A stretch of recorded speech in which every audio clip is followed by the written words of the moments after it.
Hello everyone, welcome back to episode 2 of this little mini-series.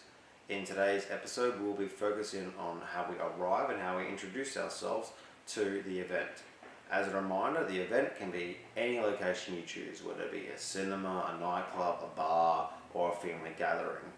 However, in this event, I want you to remember we still have our one good friend that we have a great trust and connection with, but there's also going to be 10 strangers that you don't know but are friends of your original friend.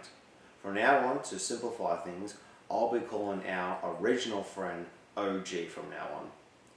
When entering the event, we are going to start having the thoughts of, hey, these people, I might need to talk to them. But what we don't think about all the time is we don't have to talk, we don't have to introduce ourselves to all 10 people. We actually now have the ability to meet and socialize with these people. It's a chance, it's a possibility. But let's try and make the most of the night and let's try and see how many people we can get through. So one of the first ways that I tend to introduce myself to new people is I stick to my comforts. I want to be comfortable and I want to be confident in meeting new people. So one of the ways that I can stay comfortable and confident is by being around someone that I already know. So originally, what I would do is go up to our friend OG, say hi, greet him, and talk about, all the things you might want to talk about.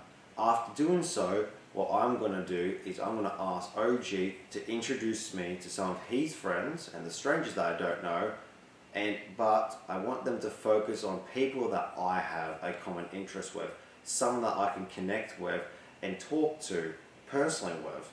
The reason being, if you can find someone that you have a similar interest, whether it be a hobby, a sport, or even you work in the same line of work, that way you're already cut so much work that there is to do in meeting someone, and you've reduced a lot of the interrogation stage of the conversation that comes later down the line.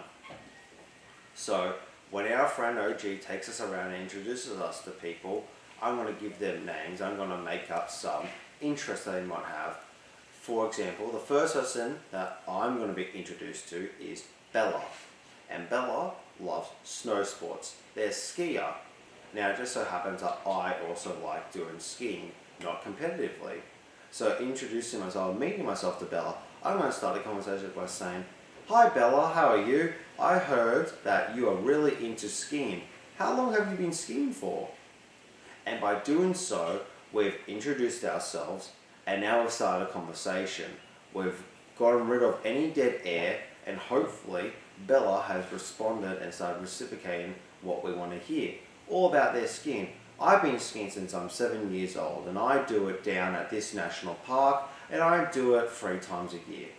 And by doing this, we can now listen and relax. We no longer have to think about what are we going to say, because we've already said what we want to say. Now we need to be respectful and listen and attentive.